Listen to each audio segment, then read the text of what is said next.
Pessoal, bom dia a todos mais uma vez. Professor Rodrigo Correia de volta para nós continuarmos do ponto em que nós paramos na última aula, beleza? Antes de nós darmos sequência, deixa eu fazer uma revisãozinha sobre o que nós trabalhamos anteriormente. Para quem não se lembra, nós estávamos falando sobre a herança dos grupos sanguíneos, ou seja, os tipos de sangue. E nós discutimos que existem três sistemas principais de classificação do sangue. O mais famoso e mais utilizado, sistema ABO, que originalmente era chamado de AB0, mas que pela força do hábito acabou mudando de nome. O sistema RH, que diferencia o nosso sangue em positivo e negativo.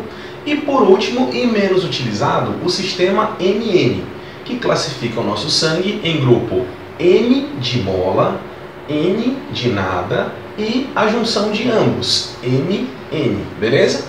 Esse último sistema, como eu falei ainda há pouco, ele é pouquíssimo utilizado. Consequentemente, nós não daremos tanta prioridade a ele, mas iremos vê-lo no momento posterior, beleza? Ótimo. Pessoal, só dando uma revisadinha rápida no sistema ABO, que pra gente será o mais importante no momento, beleza? Vamos lá. Pessoal, isso aqui nós vimos na aula passada. Passando a limpo rapidinho só pra gente recordar os pontos mais importantes. O sistema ABO classifica o nosso sangue em 4 tipos diferentes. Tipo A, B, AB e O. E o que diferencia, quimicamente falando, do ponto de vista da composição? O que tem na composição do sangue de uma pessoa que o torna diferente do sangue de outra? Você precisa se lembrar dessas duas palavrinhas parecidas: aglutinogênio e aglutinina. Em primeiro lugar, foque no aglutinogênio. Para quem está esquecido, o aglutinogênio é o tipo de proteína presente na membrana plasmática das hemácias, os glóbulos vermelhos do sangue. Nós vimos que existem os aglutinogênios A e B. Se a pessoa tiver apenas o aglutinogênio A, o sangue dela é do tipo A. Tendo apenas o aglutinogênio B, o seu sangue é do tipo B. Possuindo os dois, A e B, consequentemente o seu sangue é AB. E quem não tem nenhum aglutinogênio vai ter sangue do tipo O. Por isso que originalmente ele era chamado de zero, lembram disso? Zero por quê? Porque quem dá identidade, quem contribui para a determinação bioquímica do seu tipo sanguíneo é o aglutinogênio que você possui. Existe o A e o B. Se você não tem nenhum deles, você é zero. O que não tem é zero, beleza? É como se o sangue O fosse um sangue sem identificação bioquímica. Por quê? Porque ele não possui aquilo que lhe identificaria, tá bom? Mas não vamos ficar chamando ele de sangue zero, não.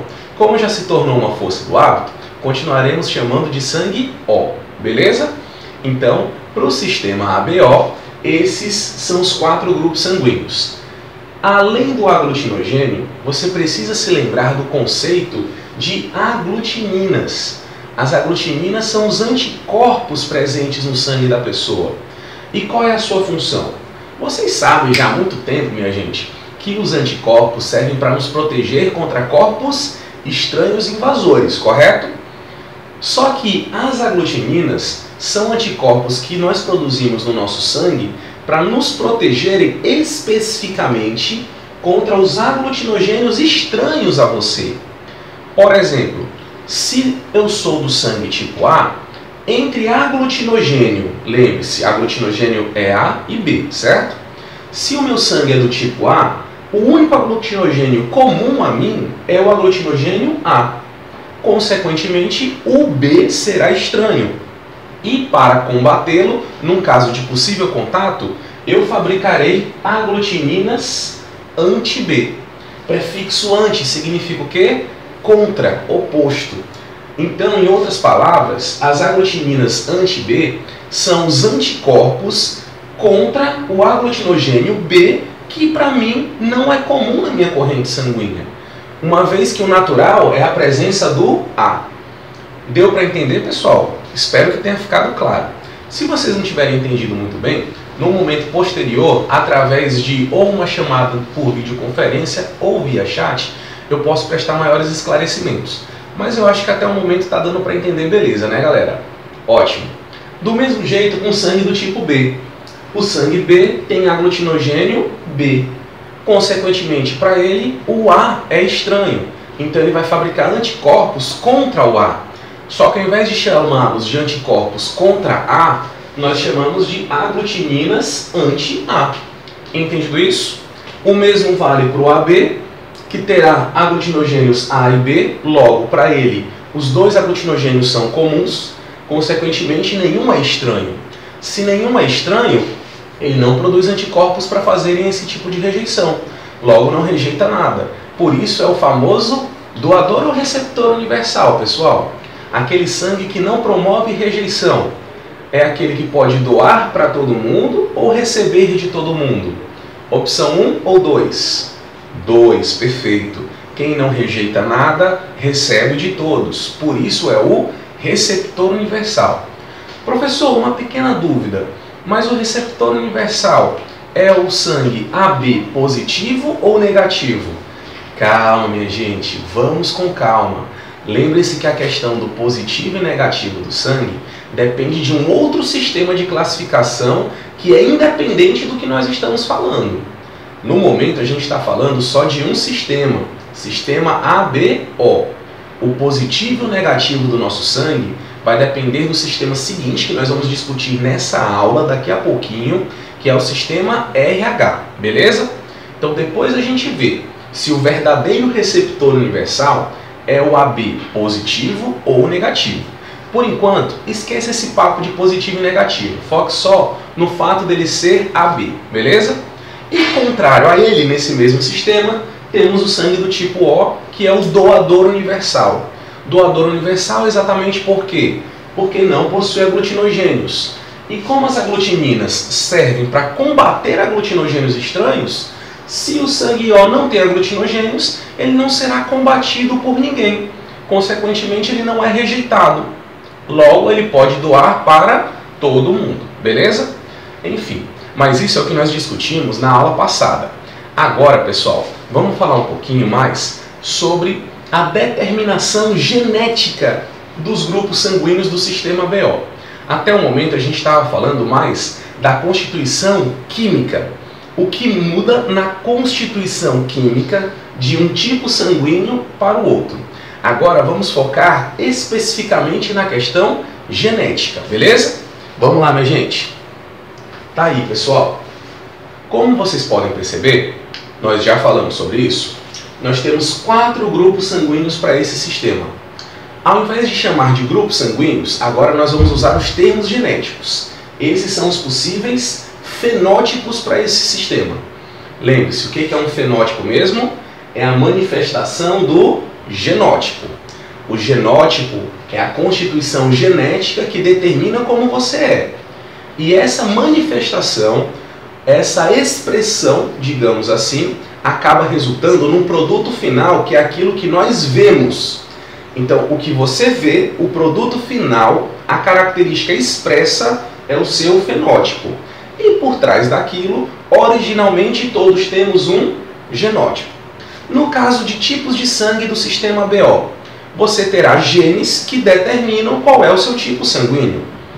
Esses genes são representados pela letra I, sendo que essa letra I ela pode ser maiúscula, indicando a presença de um gene dominante, ou minúscula, indicando a presença de um gene recessivo.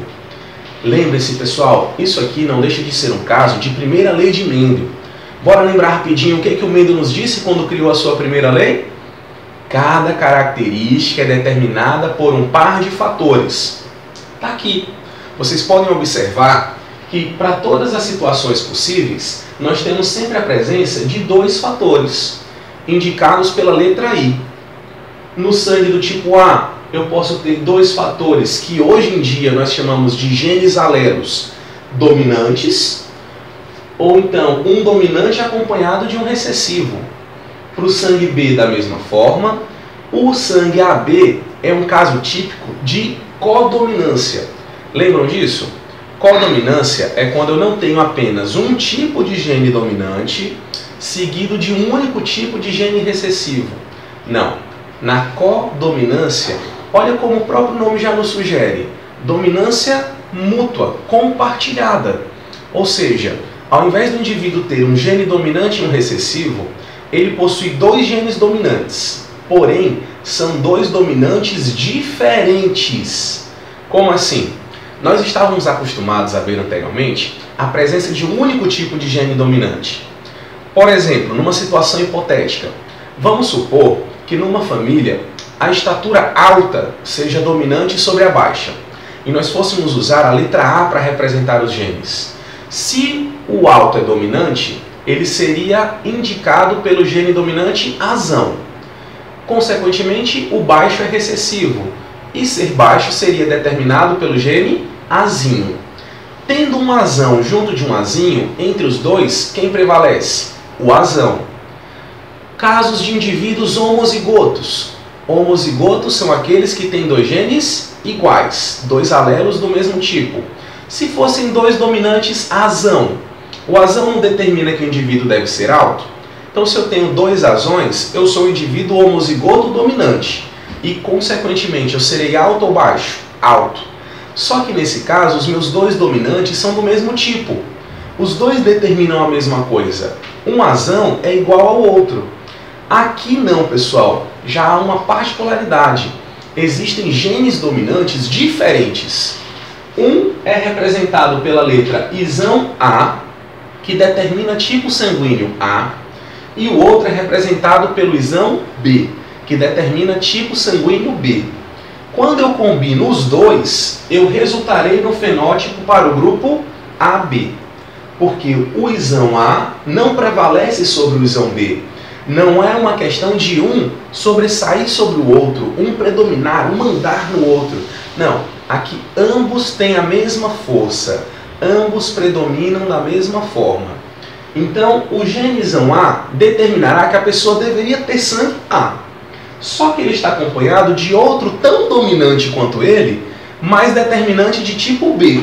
Então, se essa pessoa tem um gene dominante para sangue A e outro para B, ela será AB simultaneamente. Por isso que esse é o seu fenótipo. O sangue O é aquele que é completamente recessivo, sendo determinado pelo genótipo Izinho. Pessoal, passando a limpo o que nós acabamos de ver, vamos lá, prestem atenção. Não é difícil, minha gente, não é difícil, tá? Determinação genética do grupo ou do sistema ABO para grupos sanguíneos. Existem dois genes dominantes diferentes, isão A e isão B, onde um não prevalece sobre o outro, e um gene recessivo. Logo, ao todo, nós temos três opções de genes que podem se combinar de maneiras diferentes. Se eu tiver os dominantes juntos, é um caso de codominância. Se eu tiver qualquer um desses dominantes junto de um recessivo, aí nós voltamos para uma situação tradicional, onde o dominante prevalece sobre o recessivo. Deu para entender? O que nós temos de novidade aqui, pessoal, é um caso também chamado dentro da genética de alelos múltiplos ou polialelia. É quando, ao invés de nós termos só duas variedades de alelos, um dominante e um recessivo, nós temos três ou mais. Nesse caso, são três, sendo dois dominantes diferentes, isão A e isão B, e um recessivo que é dominado pelos dois anteriores, o recessivo sendo o izinho, beleza? Então, temos três variedades de alelos que podem se combinar de maneiras diferentes, beleza? Se qualquer um dos dominantes estiver acompanhado do recessivo, o dominante prevalece. Por exemplo, se fosse uma pessoa que tivesse um gene isão A acompanhado de um único izinho, ela seria heterozigota para sangue A. O que isso significa? Heterozigota possui dois genes diferentes, um dominante e um recessivo. Mas por que eu tive que especificar heterozigota para A? Porque existe o gene dominante para B. Então eu tenho que dar essa deixa no sentido de deixar claro que existem genes dominantes diferentes. Então aqui, pessoal, nós temos três situações genéticas distintas. Podem acontecer casos de dominância completa, que são aqueles casos comuns que nós estamos vendo desde o início do ano, aonde você tem um gene dominante acompanhado de um recessivo, ok? Nesse caso, o dominante predomina sem problema algum. Como seria aqui? Isão A acompanhado de Izinho. Seria uma pessoa com sangue A, o dominante predomina. Ou então, Isão B acompanhado de Izinho. Também, novamente, um caso de dominância completa. O Isão B predominaria e essa pessoa teria sangue do tipo B. Temos caso de codominância, de genes em que ambos são dominantes da mesma forma e não prevalecem um sobre o outro, resultando num fenótipo simultâneo de ambos, seria o caso do sangue AB. E temos também a questão da polialelia, de termos 3 variedades de alelos que podem se combinar de maneiras diferentes, sendo que nos casos comuns e mais simples seriam apenas 2, beleza? Então, gente, havendo todas essas possibilidades de combinações genéticas, nós deixamos em aberto cruzamentos diversos para cálculos de probabilidade. A mãe é de um jeito, o pai é de outro, como poderão ser os seus filhos? Nós faremos os cruzamentos da mesma maneira que nós faríamos ontem, ou faríamos no início do ano.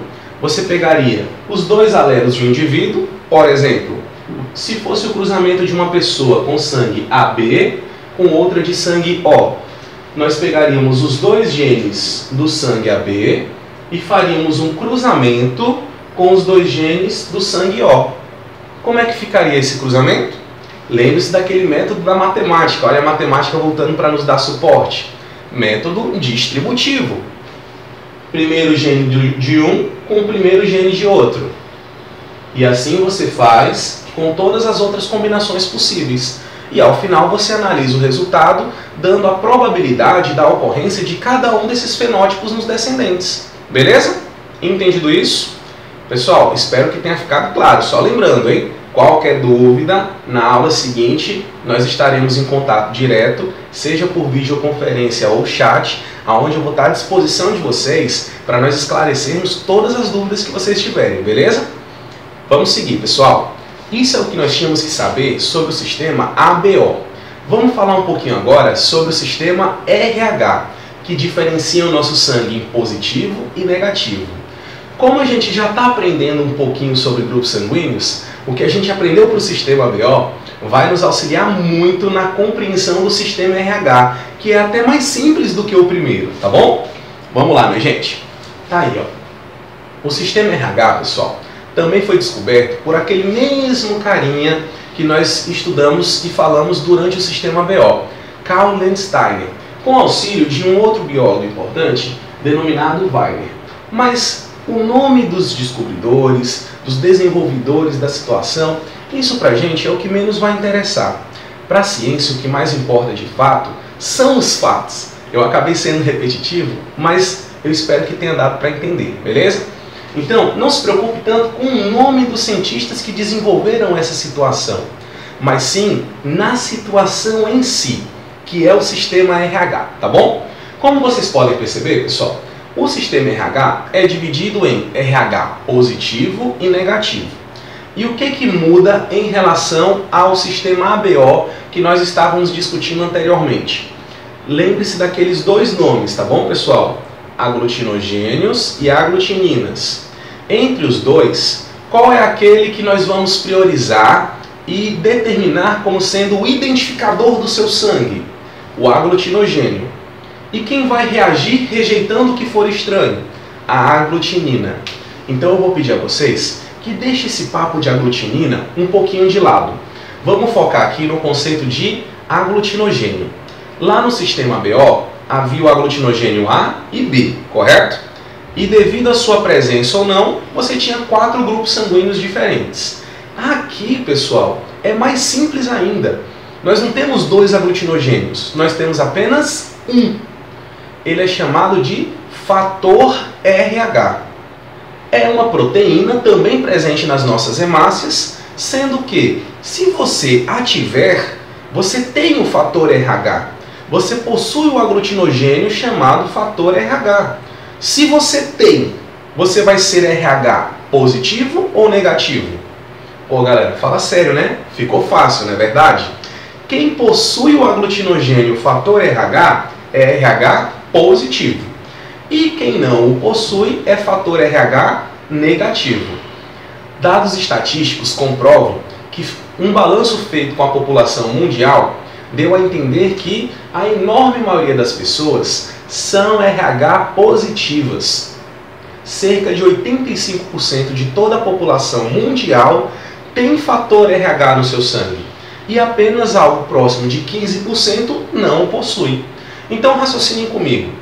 Se a presença do fator RH torna o meu sangue positivo, a sua ausência, consequentemente, tornará esse mesmo sangue negativo.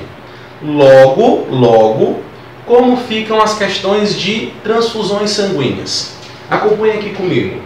Se o meu sangue é positivo, eu tenho fator RH, correto? Logo, eu posso produzir anticorpos anti-RH? Aglutininas contra fator RH? Não. Por quê? Porque senão eu estaria produzindo anticorpos que atacariam o meu próprio sangue. Seria um sangue suicida. Não faz o menor sentido. Então, quem é positivo tem RH no sangue. Consequentemente, não tem aglutininas. Ei, se a pessoa não tem aglutininas, pessoal, ela não possui anticorpos para rejeição nesse grupo, ou melhor dizendo, nesse sistema de classificação sanguínea. Se não tem anticorpos, compara com o sistema ABO que a gente falou anteriormente. Qual é o grupo lá do sistema ABO que não tem aglutininas, que não tem anticorpos, logo não rejeita ninguém? É o AB. Então, o RH positivo é muito semelhante ao sangue AB. Por quê? Porque ele não rejeita transfusão alguma. Logo, o positivo ele pode receber de positivo e receber de negativo. O negócio do sangue positivo é receber, mas para doar, ele só doa para ele mesmo, beleza? Já no caso do negativo é ao contrário, inverta a situação. Se nós fôssemos comparar o sistema RH com o ABO, qual é o grupo sanguíneo lá do sistema ABO que não possui aglutinogênios, não possui identificação bioquímica? É o sangue O, o zero. Lembram disso? Pois o sangue O está para o sistema ABO, assim como o RH negativo está para o sistema RH. Por que a pessoa negativa, ela pode, ou melhor dizendo, ela é muito semelhante a quem tem grupo sanguíneo O? Porque ela não tem o aglutinogênio, ela não possui o fator RH, logo, para ela, o RH é algo estranho em sua corrente sanguínea. Por isso, ela vai produzir aglutininas anti-RH. Entendido isso, pessoal? Então, se o negativo possui anticorpos anti-RH, ele não aceita a presença do RH. Logo, ele não pode receber transfusão de quem é positivo, só de quem é negativo. O negócio dele é doar, pessoal. O RH negativo, ele pode doar para todo mundo desse sistema, para quem é positivo e para quem é negativo. Entendido isso? Então, relacionando os dois sistemas agora. Sistema BO junto de sistema RH. Pessoal, quem é o verdadeiro receptor universal? O AB positivo ou negativo? Lembrando, receptor universal recebe de todo mundo por não ter aglutininas. Então, junta quem não tem aglutinina num sistema e no outro. No ABO é o sangue AB. No RH é o sangue positivo. Então, o verdadeiro receptor universal que pode receber transfusão de quaisquer grupos é o AB positivo, por não ter aglutininas tanto para um sistema quanto para o outro. E o verdadeiro doador universal que pode salvar a vida de qualquer pessoa a qualquer momento é o sangue O negativo. Lembre-se, o sangue O não possui aglutinogênios A e B, e o sangue negativo não possui o aglutinogênio fator RH. Logo, não tendo aglutinogênios, ele não tem algo que possa ser rejeitado numa transfusão. Ok? Entendido isso? Pessoal, espero que tenha ficado tudo claro e que eu tenha contribuído para vocês entenderem um pouquinho melhor as nossas possibilidades de transfusões sanguíneas, tá bom? Até a próxima aula. Beijo e abraço a todos e fiquem com Deus. Tchau, tchau.